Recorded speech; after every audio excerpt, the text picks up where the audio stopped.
Right then, I shall begin. Good morning, friends. This morning we shall be having an interesting discussion by David on the environment. I think it is today, is it not, David? Yeah, Patsy set the title Future of the Environment, which was quite intriguing for me. It proved to be just the future of, as you're thinking about, well, it builds on the past as well, but where are we headed? And it's not just climate change, it's the environment. And unfortunately, Patsy's not here, bless her. We wish her well really soon. And I'm going to, I'm just adjusting my machine a little bit. Yeah, so in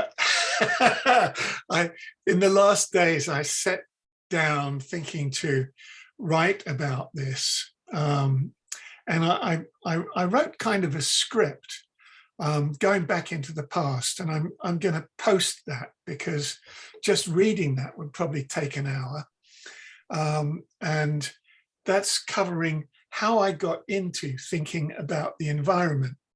But any sort of, so I was thinking, what's a starting point? And a starting point for environmental thinking, as often as not, would be David Attenborough, who's got a wonderful new series on telly.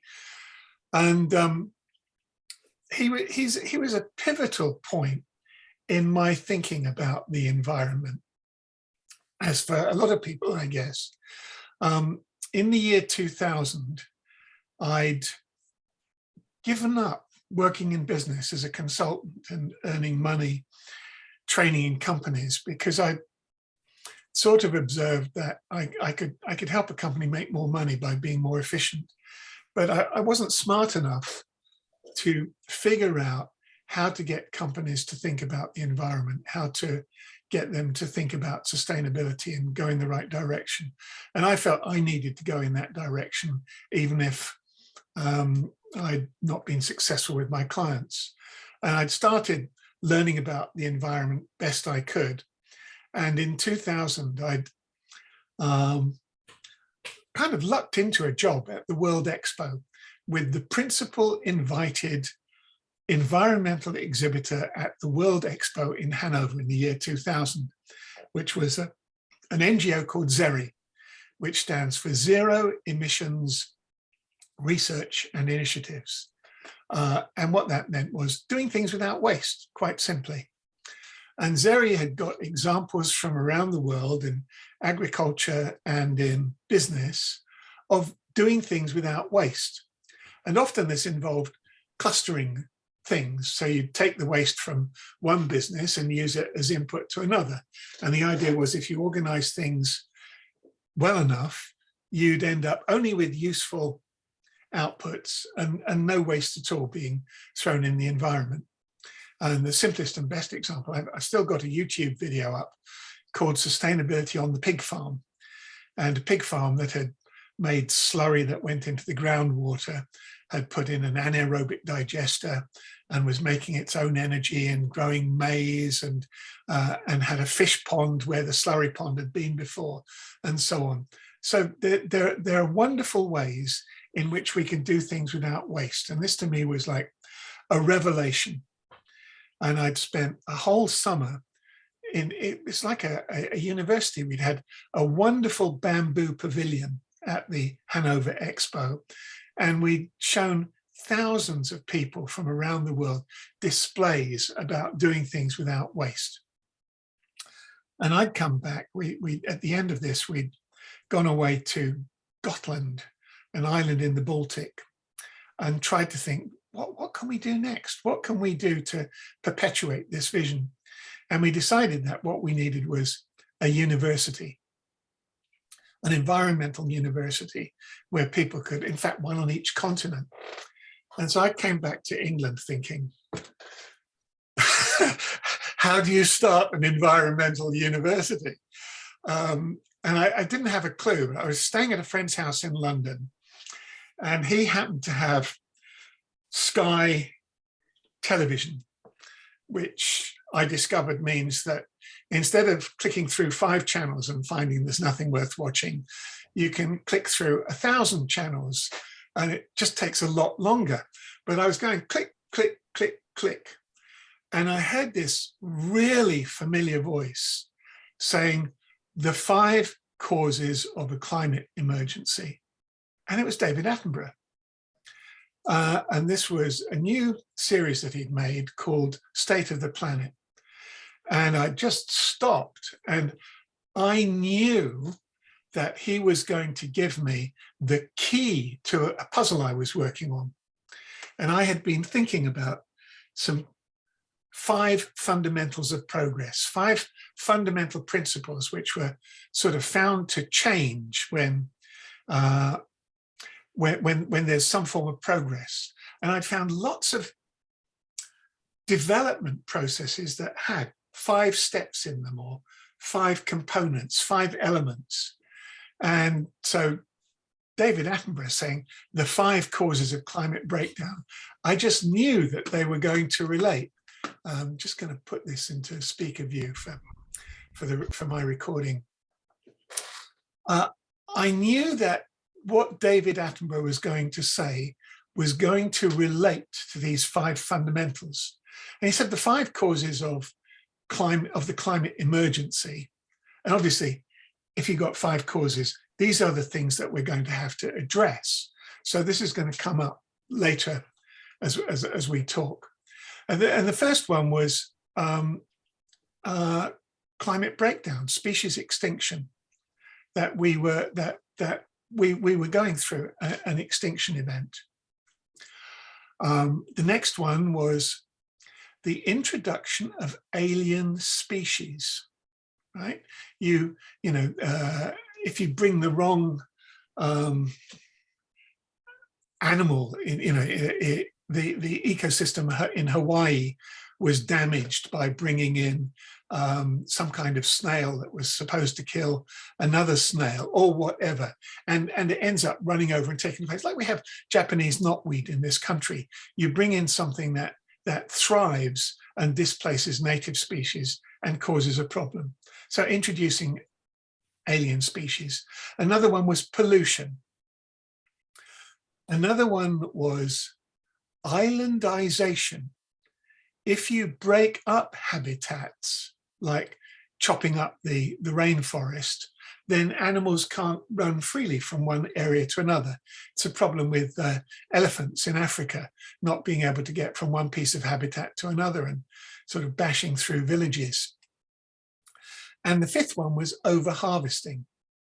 And I thought these were going to relate to my 5 fundamentals of progress, which were stability, adaptability, purification, integration, and if I remember, growth. So stability, well, if you've got species that are becoming extinct, you are losing stability in your ecosystem.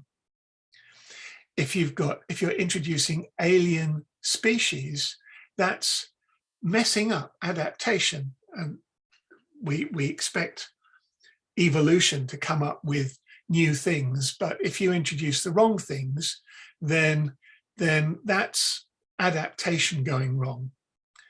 To me, pollution was a very obvious one. That's messing with the principle of purification. The system, if you're dumping waste in a system too fast, the system can't purify itself. Islandization is the breaking up of integration in a system, and over-harvesting is breaking down growth. Nature produces abundantly, but if you take stuff faster than nature can produce it, then you're messing with the principle of growth.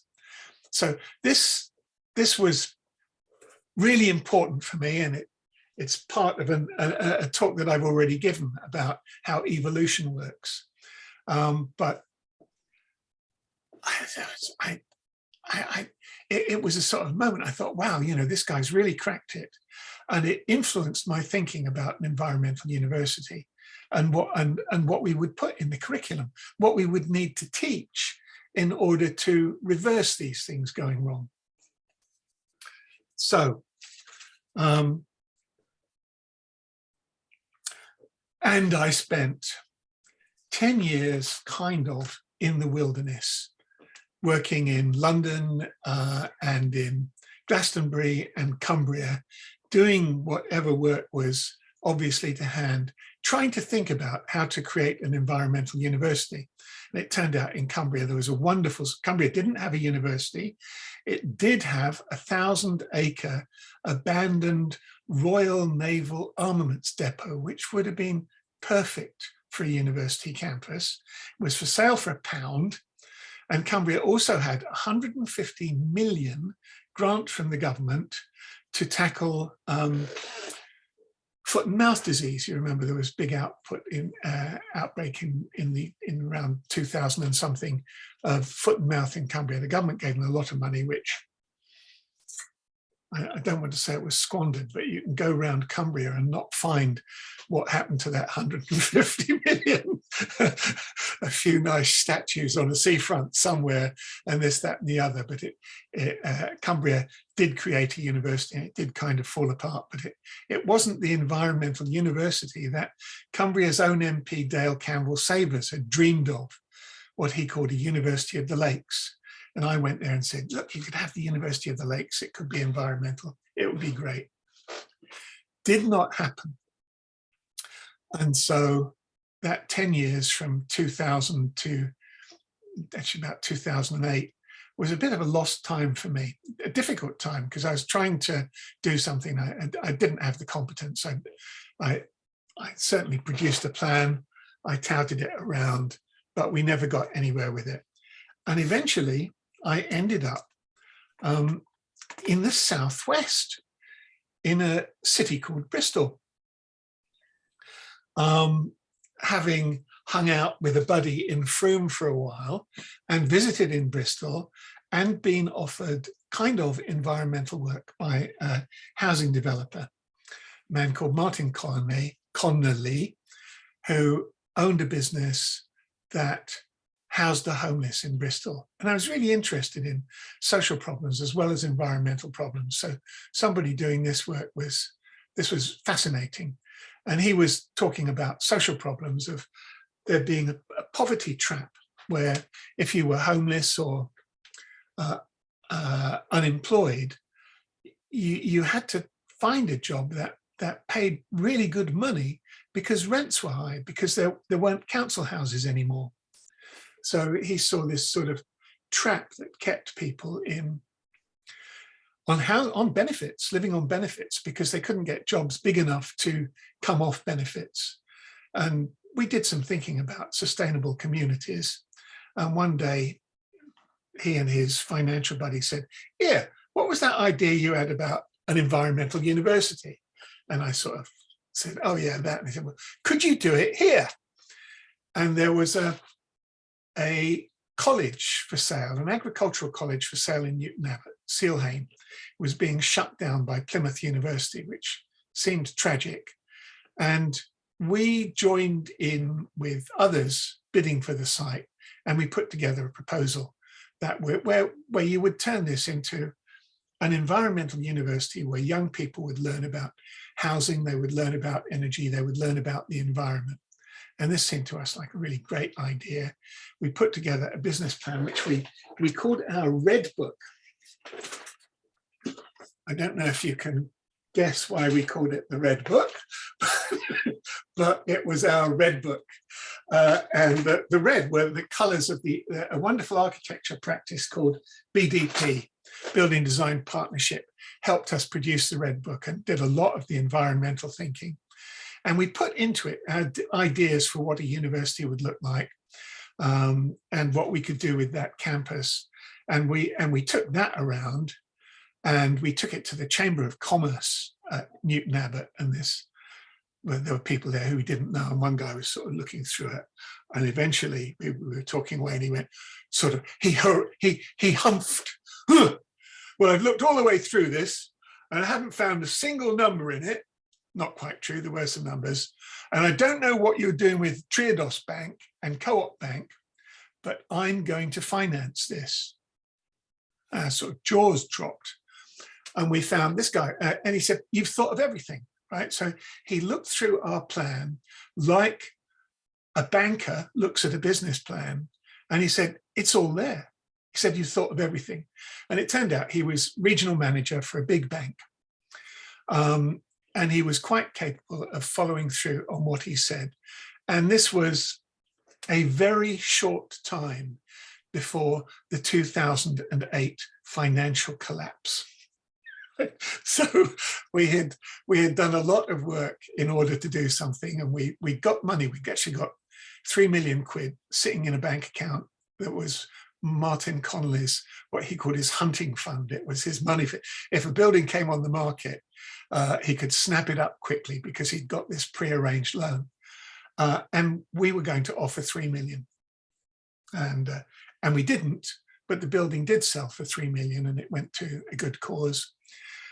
So it was bang on the price. We didn't form this environmental university. We came back to Bristol and we thought, well, we were struggling actually. Everybody was struggling in 2008. But there was one day we were sitting in the canteen talking to a bunch of people, one of whom was working for Bristol City Council in the environment group. And he was saying, we've just set a target to reduce emissions by 42%. That's ahead of any other city in the country. We're really proud of it, right? And I said, why not reduce emissions by 100%? And he said, it's not a requirement. and I said, you know, well, for you at the council, or for like life on planet Earth. And we played with that idea over lunch, and we decided, somehow or other, we decided that we're going to set up a conference around getting to zero carbon as part of the Green Capital. And we did it with the help of the Royal Agricultural College and the council's sustainability department, and sponsorship from Martin. And we had an event, a think tank event at the Watershed for the Green Capital Partnership. And we were lucky enough to get the Centre for Alternative Technology, who on the day of our event were launching their plan called Zero Carbon Britain in the Houses of Parliament. So we had their number 2 speaker, because their number 1 guy was up in London at Parliament, and he was presenting their plan for how you can get to carbon neutral. And it was a feasible plan, and it involved wind energy and biomass and nobody ever flying again, and changing a lot of our land over to growing biomass to provide the energy we need for winter fuel. It wasn't an elegant plan, and we now know that burning wood in a city, I mean, we stopped burning coal in cities, wood would be even more polluting, and we know that now. But it was a plan. Is that Stephen? Stephen, can you mute yourself? Oh, right.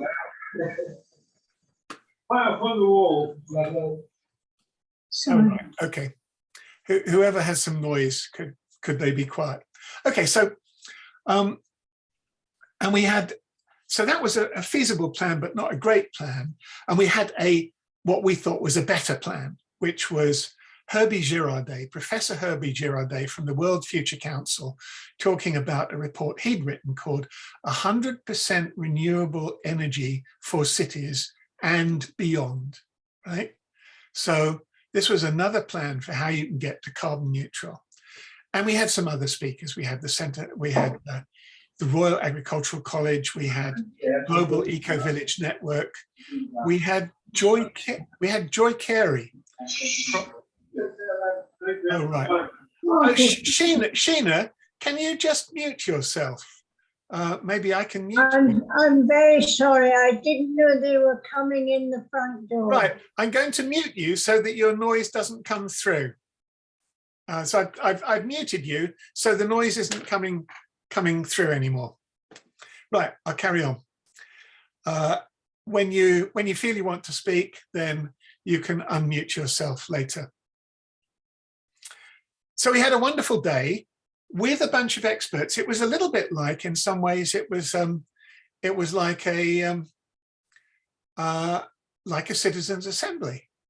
We had 100 experts from the Green Capital Partnership, and we had some really great speakers, and we had some really great talks, all of which are still there on YouTube. So we had an amazing day, and it's interesting.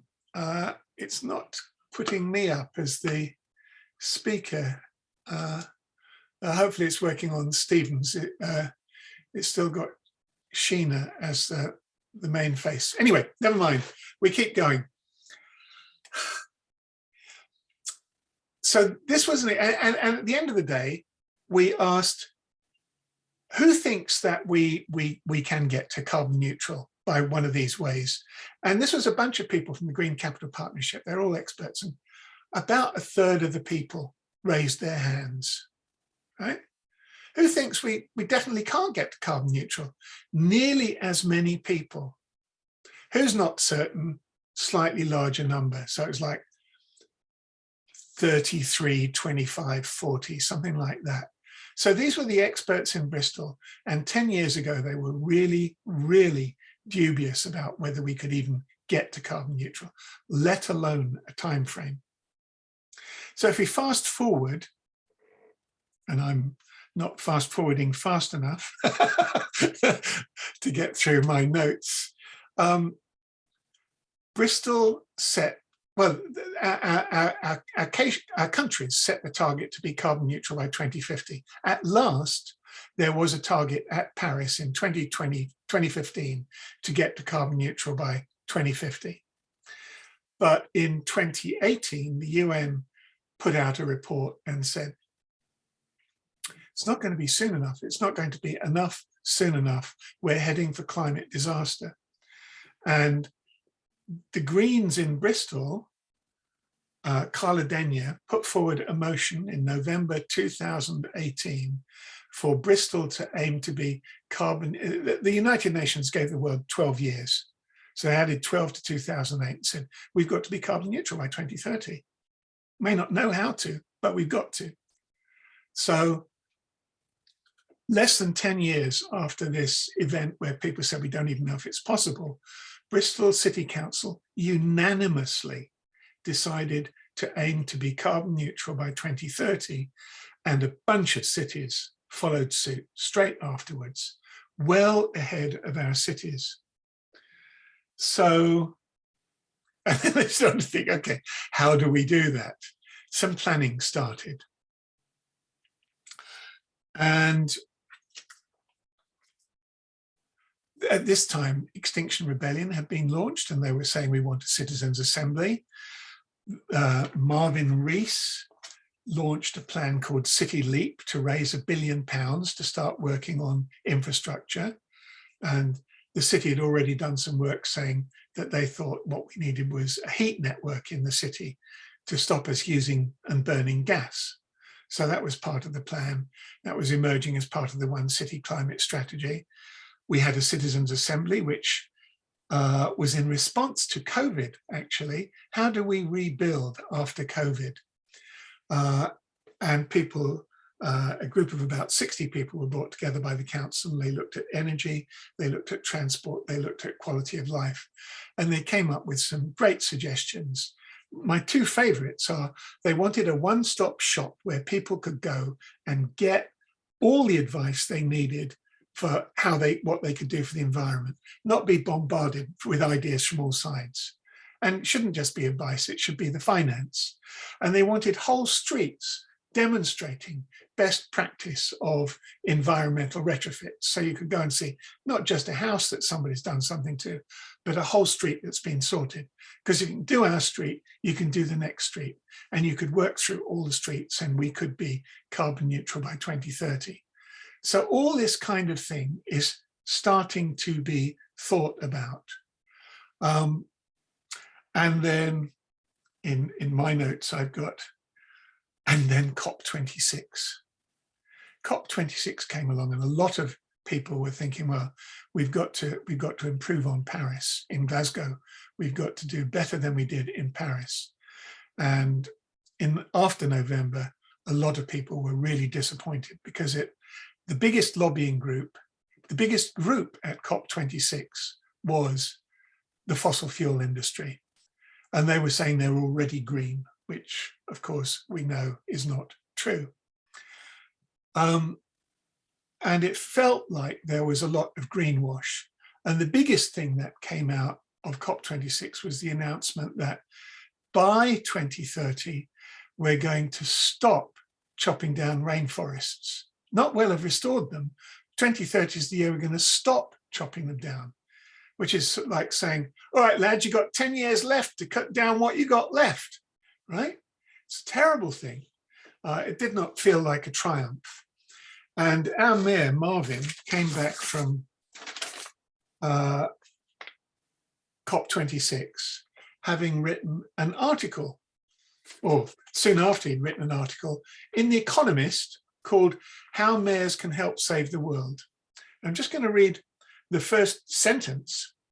The leadership of cities will come to the fore in 2022 as the inadequacy of global governments with its overdependence on national governments is laid bare, right? And straight after COP26, is it that bad? There's a wonderfully awful program on iPlayer called Black Oil. And it's about our nation's fascination with North Sea oil and gas. And one of the things it mentions, almost in passing, is that our government has a legal duty to extract as much value as possible, as efficiently as possible, from our North Sea oil and gas reserves. So if you imagine that the government is going to say, no, we're going to stop taking oil out of the North Sea, we're going to do something for global warming, you would be mistaken. The government's got a legal duty to extract. And it's even made promises to people who it's sold concessions to, like the Chinese government, that if the government was to have a change of heart and say, we're going to stop extracting oil from the North Sea, it will compensate China for the losses they make from not being able to take oil out of the North Sea for China. So that's a big blow to anybody who's an environmentalist who says, we've got to persuade the government to do the right thing. The government is legally committed not to do the right thing. And if you look, the same program says, if you look at just the companies that are traded in the London Stock Exchange, they own and control oil and gas reserves that are enough to create 3.5 degrees of global warming. So the London Stock Exchange has enough oil and gas in its pockets to tip the world into catastrophic climate change. So that's why our mayor is saying that the cities are going to have to do it. I recently got elected to chair a small environmental group called SERA, Socialist Environmental Research Association, which is it's a lobbying group. It's a research and lobbying group within the Labour Party. And we'd actually written to our mayors, the regional mayor and Marvin, before COP, saying it would be great if you would get up at COP and say, we want to be carbon neutral. We're going to be carbon neutral by 2030. What if the cities had got up and said, we're going to crack this by 2030? Well, it didn't happen, but coming away from COP26, Marvin was saying, it's the cities that are going to have to do it. And we're going to think how we can raise the money to do this. So we've got a basic plan, like 10 years ago, there's a basic plan coming from the city for how to do it, how to get us to carbon neutral. And it's worth thinking about what are the other things that can help us? What would be, we've got what I would call a basic feasible solution. What are the other things coming down the pike between now and 2030? And I've got three that I just want to mention and finish on, but which could be what we as Quakers and others in the city could start thinking about to accelerate us on the path to a prosperous carbon neutral 2030.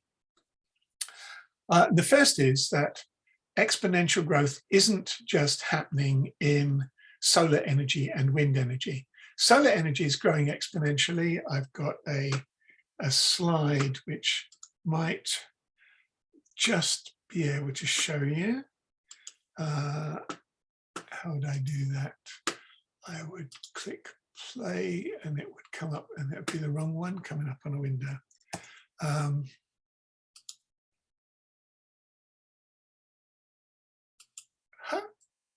Sorry, you're not seeing me messing around with my screen. Oh, it's this one I want to do. Play slideshow. Oh, right. This is, it's going to start in not the best place, but it will do. Wow.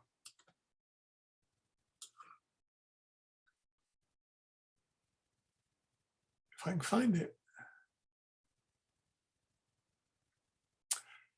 No, I'm getting the message from nature not to show this. Maybe it's where you seeing a slide? Yeah, is this one that says right? Now I have to do some work. Now this should say IT revolution. Yes, does it? Right, and this is a piece of work I did in 2011 to show the parallel between the IT revolution growing exponentially. If I'd said to you in any time up to 2007, everybody in the world's going to have phones that are flat and don't have buttons, you'd say, nonsense, that's ridiculous.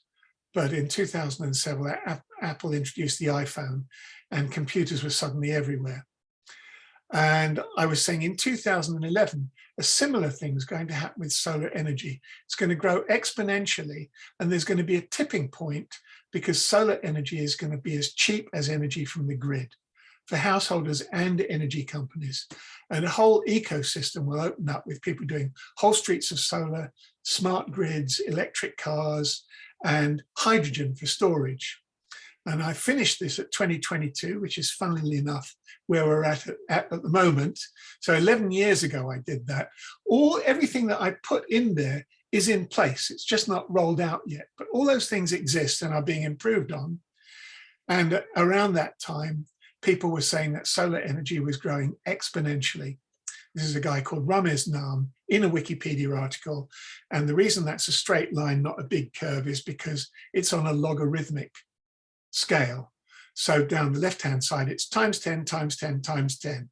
So every 6 or 7 years, the amount of solar energy goes times 10.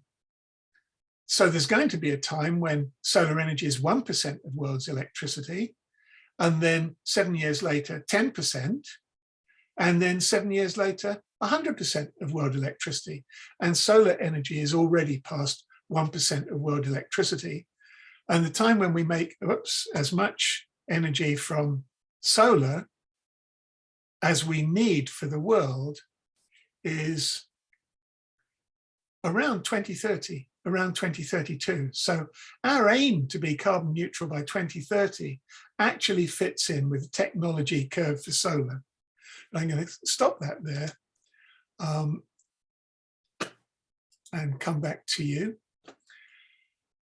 and say that this kind of exponential growth is happening in other areas as well. It's happening in electric vehicles, it's happening in food.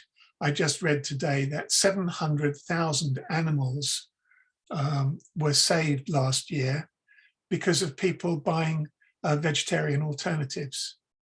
So we're cutting back on slaughtering them. And when you buy a vegetarian alternative, something like 4/5 of the world's farmland is used to feed animals that we then eat. It's to grow food for, so growing animals to eat is a very inefficient way of using farmland. If we eat crops ourselves, and this is how you defeat islandization. We could grow all the food we need to eat ourselves if we're not killing animals on 1/5 of the land that we use for farming, and 4/5 of the land could go back to being habitat, and we could have a much more natural world. So there are a number of exponential trends in energy, transport, food, materials, and communication, the internet. And these are written about in a book called Rethinking Humanity. Two more things. One is the BBC's Reith lectures this year were about artificial intelligence. And they were full of scary warnings about how machines could be smarter than us quite soon. And this was predicted by Alan Turing, a scientist during World War II who helped break the Nazi codes and helped us survive the war. And he said machines will soon be much, much, much more intelligent than us. And what they figured out is what they need to program the machines to do is to be thinking how best to help their humans, right? How can we best help our little humans? And if the machines have a program that way, they won't be thinking how to take over. But he was explaining that at the moment, artificial intelligence is programmed to help corporations. And he said, that's why we have incredible inequality and pollution, because corporations have been maximizing their profits using artificial intelligence, and by corporations themselves behaving like very smart machines. And if we leave them like that, and he said this is what's gone wrong with social media, because people like Facebook and Twitter have said, well, let's use our artificial intelligence algorithms to maximize our income, right? And what the AI models have discovered is that people are much more predictable when they're in extreme positions, because you know what they're thinking. So the social media are programmed to feed people the things that will take them to the most extreme positions. And what have we got? Massively polarized populations, Brexit, and the Trump era in the United States. And we've done this with our artificial intelligence serving corporations. For artificial intelligence to work for humanity, we're going to have to program them to work to serve humanity best. And that means that AI could and should and might soon be being used to help people. And the best predictions of what it can improve education by a factor of 3, because you can give everybody a personal tutor. You can give everybody a personal therapist. You can give everybody a personal trainer. You can give everybody a whatever they need. But it won't be a good one. It will be the world's best, because the AIs will be looking for the best information to help you learn languages or learn anything or do anything. And as a result of this, the world economy will increase as a result of AI by $10 trillion, which, if you divide it by the world population of 9 billion, means by more than $1 million for everybody on the planet, the economy will expand as a result of doing things using more intelligence that we built into machines. And you and I might have a problem looking at, well, what if we did this for the environment? What if we did that for the environment? What if we were to do that? That's a complex problem. We don't know what's best. But if we started putting our artificial intelligences into, well, let's just start doing things a bit better everywhere we can. And then what's the best solution? The AIs can certainly look at all these things. And just one example of a new exponential trend. Last week, I got a message through TikTok, which itself is an artificial intelligence, saying that the most popular car in China is now an electric car that's smaller than a Mini, and it costs $4,500, or as they put it, it costs as much as 3 iPhones, right? And it's the most popular car in China. It's dirt cheap, and it's electric. It's non-polluting. And in Hong Kong, they've developed a new battery, and the battery can fill from 0 to 80% in 4.5 minutes, not 3 hours sitting on a, but 4.5 minutes. And it has a lifetime, not of, oh, your phone battery is only lasting 3 hours now.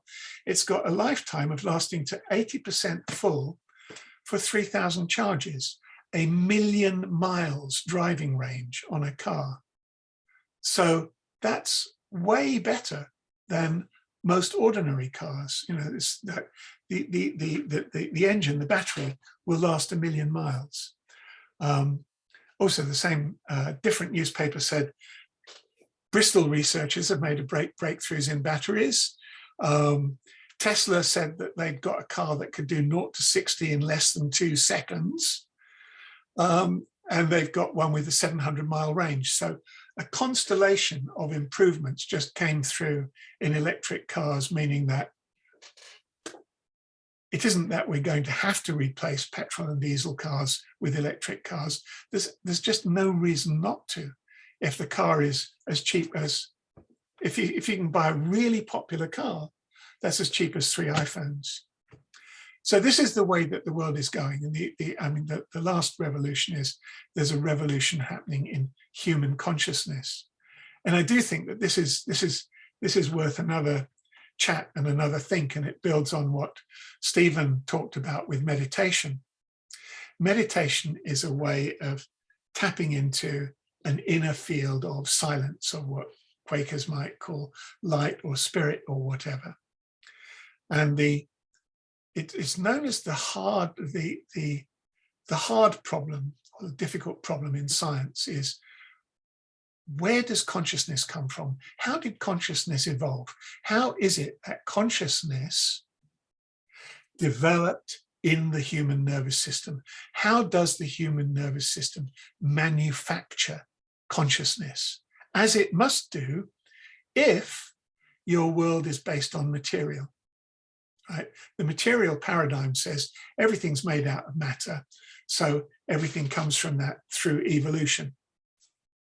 But of course, we're finding in our physics that our matter is just empty space and actually just vibrating energy. And as physicists dive deeper and deeper, they don't find solid material, they find fields of energy like gravitational fields or electromagnetic fields, which permeate space, but they're non-material. And the TM movement has the successor of Maharishi Mahesh Yogi. I learned his meditation in way back, about the same time Stephen learnt meditation probably. And the new Maharishi's successor, Maharishi died a few years ago, his successor is a physician, and he's promoting a new paradigm, which he calls the paradigm of consciousness, which isn't that matter is primary in the universe, but consciousness is primary in the universe. That matter is made by somehow consciousness interacting with itself and producing space-time, and then fields of energy, and then the appearance of matter. And it's only an appearance. This is all just swirling energy, really. So we're shifting towards a paradigm in which human consciousness, or our ability to tap into a universal ocean of consciousness, could become the leading paradigm of how humanity and consciousness works. And so you have machine intelligence working in partnership with human consciousness. And if we've got all of that working for us, then actually, these fundamentals of progress that I talked about earlier relating to David Attenborough: stability, adaptability, purification, integration, and growth. They came from the first studies on the effects of people meditating. The scientific studies on people meditating showed that their stability increased as a result of practicing meditation. They became more adaptable. Their thinking became clearer. They were able to purify out bad ideas. Their physiology became better. Their immune system worked better. Thinking became more integrated, and personal growth improved. So if David Attenborough's 5 things that are wrong with the planet are actually a projection of how we are people whose stability has broken down a bit. Intelligence has broken down a bit, our adaptability. If we've got technologies of consciousness that enable us to improve all of these, we can expect that will reflect on the outside, and we'll end up with a healthier planet. I've gone over, I often do, and I don't mean to, but I wanted to give you this is what I've been working on for the last year. I wrote a series of papers for CERA on energy, on what we can do to get to 100% renewable energy. And I'm trying to batter it into some kind of order. Here's the thing that I think is the opportunity for Quakers. If we convert ourselves to a carbon neutral West of England region, it would cost about 10 billion. That's, when you do the math, that's what it seems to be. Half of that would be labor, and half of that would be materials that we need, you know, the heat pumps or whatever. Half of that labor could be apprenticeships. So we would spend 2.5 billion educating people environmentally. Well, let's not have it just be apprenticeships. Let's have that be a 3-year degree program that we put young people through, a degree program in the environment. Oh, look, here's the environmental university I was thinking of, right? So through the back door, you create a program where the people who are working on creating zero carbon West of England, half of them are young people earning a degree program that they're being paid for. So they're earning living wage, which is about, I think it's about 17,000 a year. So over 3 years, that would be about 50,000. Divide that into 2.5 billion, and you've got 50,000 people in the West of England who became bachelors of science in the environment while we were getting to carbon neutral. So we've got a wonderful opportunity to write a new prospectus for how we don't just get to carbon neutral in the West of England, but we create a generation of highly expert environmental activists who know how to insulate a house, how to build a sustainable house, how to build an eco-community. And this, I think, is something that potentially Quakers might be able to get their teeth into. So look, I apologize for going on so long and not leaving a lot of time for questions. Maybe we can come back on this, but has anybody got any questions, and how are you all doing? And did this make any sense? Oh, Hattie, I hadn't noticed you there. You joined when I was in speaker view. Welcome. You can all unmute yourselves and tell me if you think this sounds crazy or if there's some potential in there.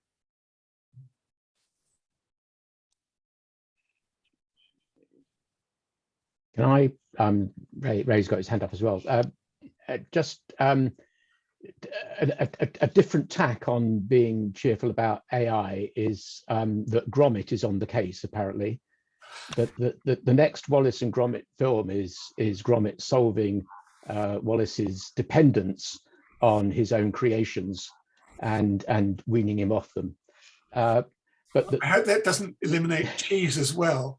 No. But the other thing, much more serious, I think. I mean, as a point of optimism, I don't know if people have, they probably have, knowing this audience here. The article in The Guardian that talked about Larry Fink from BlackRock saying that, this being climate conscious as a business is not about being woke, it's about making profits. That tide is turning, that he's saying you will fail as a business unless you work towards a carbon-free future.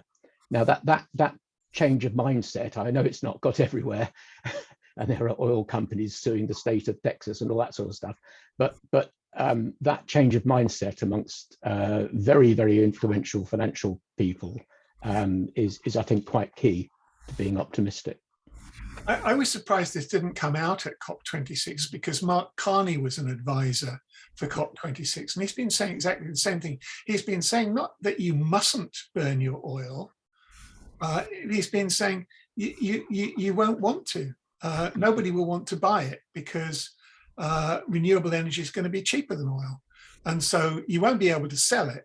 So you're going to be having stranded assets. So the valuation that you have on the stock exchange is false. And if you've got any sense, you're going to switch your business model from a reliance on assets that are going to be valueless into doing something useful for the world. And I think that was a really good message, coming from Chairman of the Bank of England or whatever he was. It's an incredible message. Hattie. Well, all I can say is we're reliant on plastic. I cannot believe, it makes me nauseous thinking about it. I just look around my kitchen or a friend's kitchen. Plastic, oh, that's metal. Plastic, oh, a wooden spoon. Wow. Plastic is so cheap. I can't believe it. I save my takeaway trays.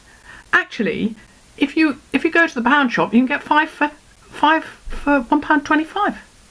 They're 25p each. Why is plastic being sold so cheap? It's just so wrong. It's my grandfather. I'm going to quote my grandfather, and his favourite saying. He was a Methodist lay preacher, and his favourite saying was, "Be of good cheer." And the reason to be of good cheer, Hattie, is that some of the smartest people in the world, Jim Ratcliffe, who I believe is the UK's richest man still, has made a little habit of going around buying up petrochemical industries and plastics industries and chemical companies. And he's not an idiot. He's a very smart man. And what INEOS, his company, are doing is they are working on technologies for turning the feedstock for the petrochemical industry away from making petrol for burning, carry on making plastic. But the best feedstock that they're working on is plastic itself. And they have got a way not just of taking plastic and mashing it around and turning it into something you add to road tarmac and things like that, but taking plastic right back to its initial components. And there's a Dutch company that do this using a process called pyrolysis. So pyrolysis, pyrolysis. I could give you some links to that. In fact, I will put some links under the video of this when it appears on YouTube. So if you're watching this video later, Patsy, then down below there'll be links to the story that I missed out on, which is how I got into this, and some of the things I'm talking about here. But yes, you're right. The problem isn't plastic. It's that we throw it away rather than recycle it properly. Plastic is actually kind of a wonderful thing. You can do so much with it so easily. But if it ends up in the ocean, it becomes really, really awful. And we have to stop that. And we can. I make eco bricks with my plastic waste, which is I stuff all the plastic bags into a plastic bottle, and you can build houses from that. But actually, it's just a simple way of compacting your plastic and then put that in the recycling bin, and it goes back to being, you know, instead of acres and acres of plastic bags, you've got quite a solid lump of plastic, and that's thrown in a machine and this is what happens in an oil refinery anyway. You start off by distilling bitumen and turning it into the things that you want, where you distill plastic bottles instead. So I totally agree with you, and these problems just require a little bit of intelligence, and maybe a little bit more intelligence than we fragmented humans at the moment are capable of applying in the distracted state that we have put ourselves because of corporations winding us up. So we need to chill out. We need to communicate better. I went on a retreat at Christmas, and a lovely talk that Maharishi gave was about the fundamentals of communication. And the first one, he said, and think, you know, what's that? The first one was happiness. Right? You should be happy when you're communicating. It implies a certain strength or stability. And then harmony. Okay, that's about bridging differences. Love, that's about seeing something of the divine in other people. And then he talks technology. The fourth one is technology. And the fifth one, what was the fifth one? I've forgotten it. It'll come, but it doesn't matter. The point is that the human values, we need to communicate in loving, harmonious, and happy ways with each other, and not be so fragmented. And if we do that, our conversations are much more likely to produce breakthroughs. David, one of the elephants in the room, which I see to this, is transport.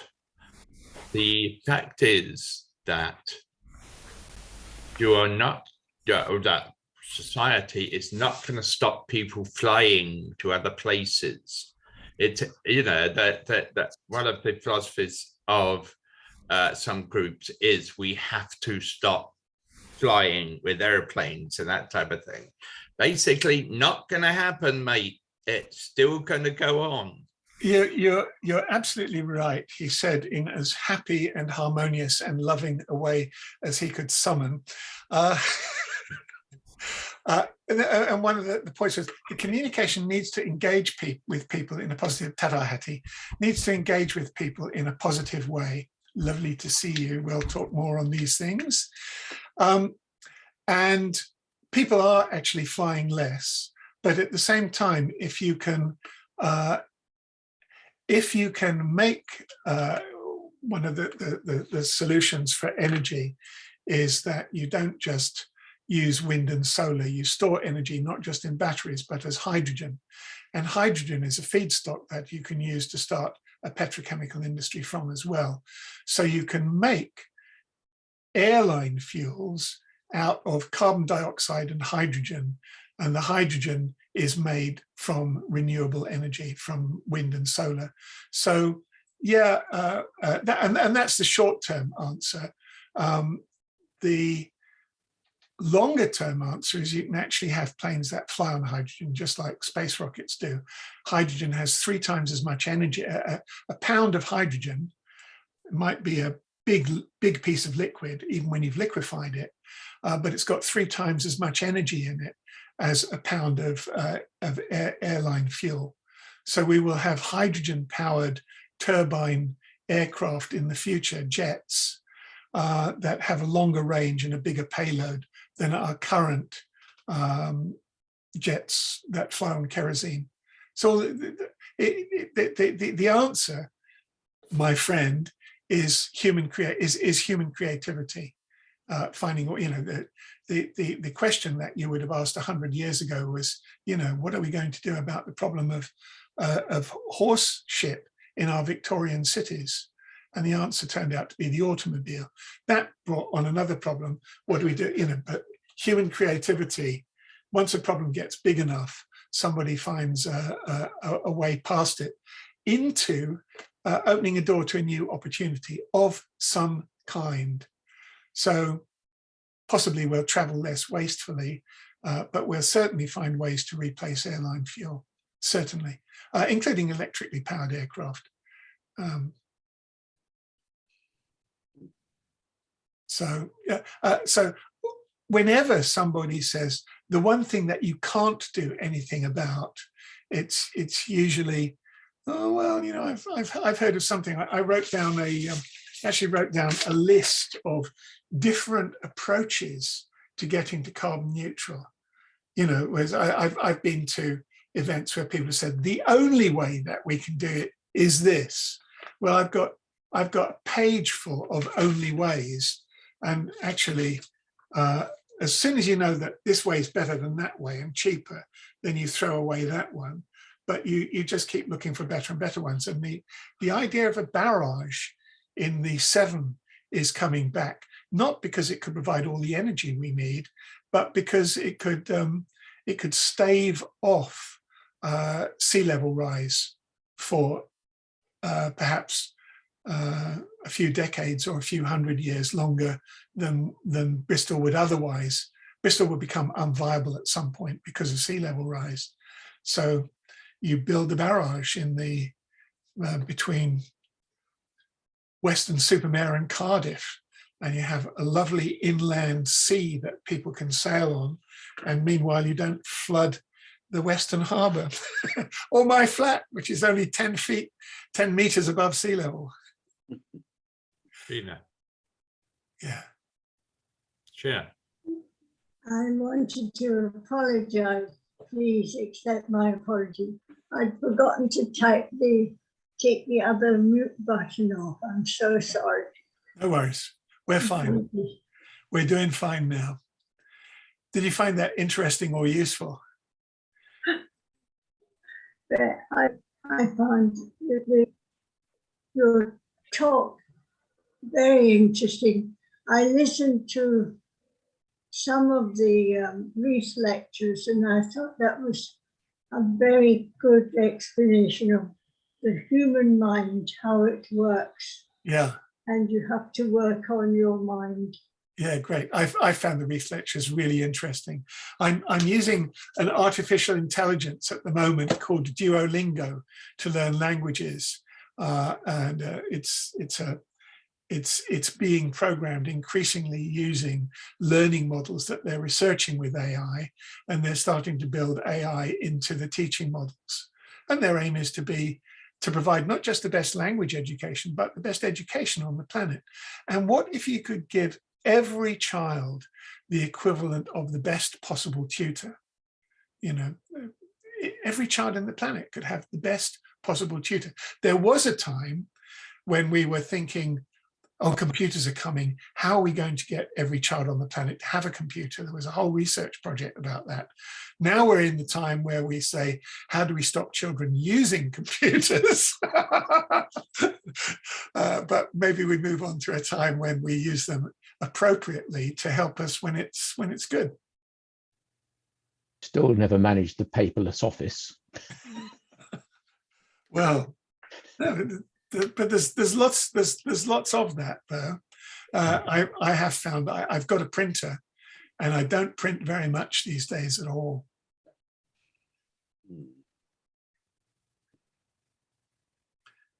Stephen.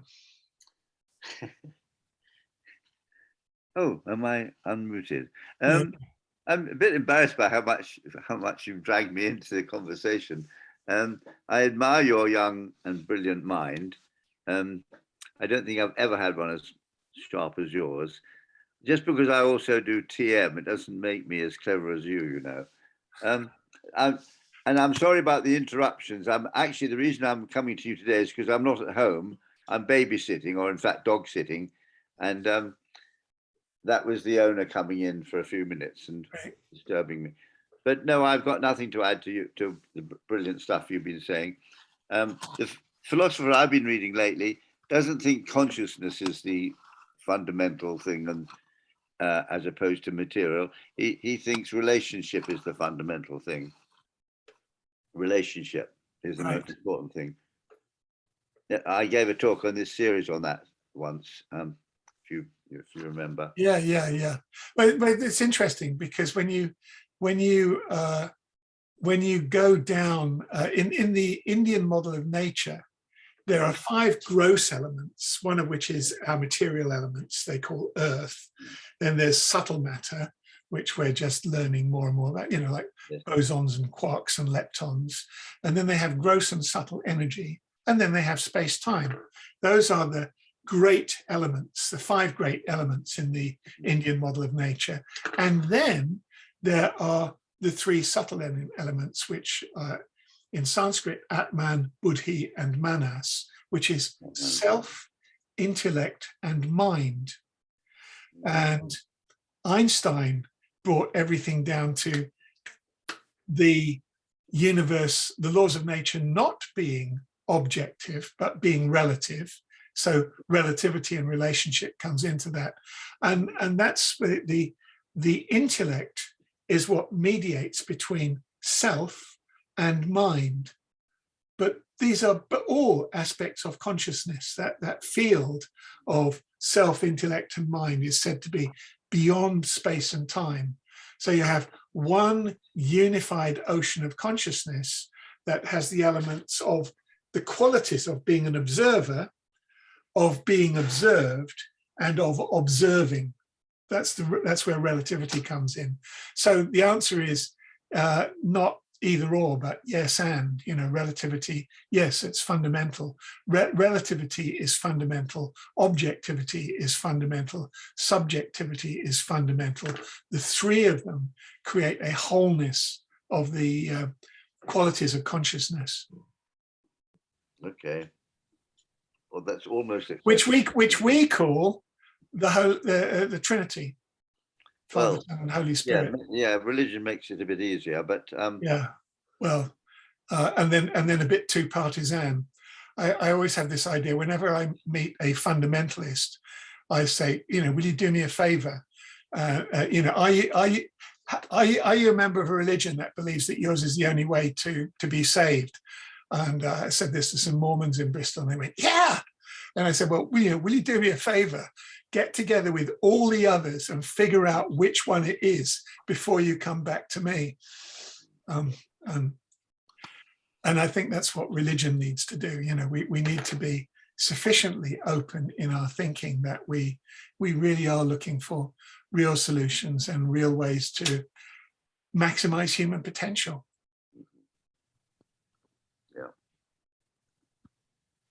I shall have to go in a minute, I'm afraid. Well, we're well over time. Ray, you should be clobbering us, or Christopher should be drawing us to a close.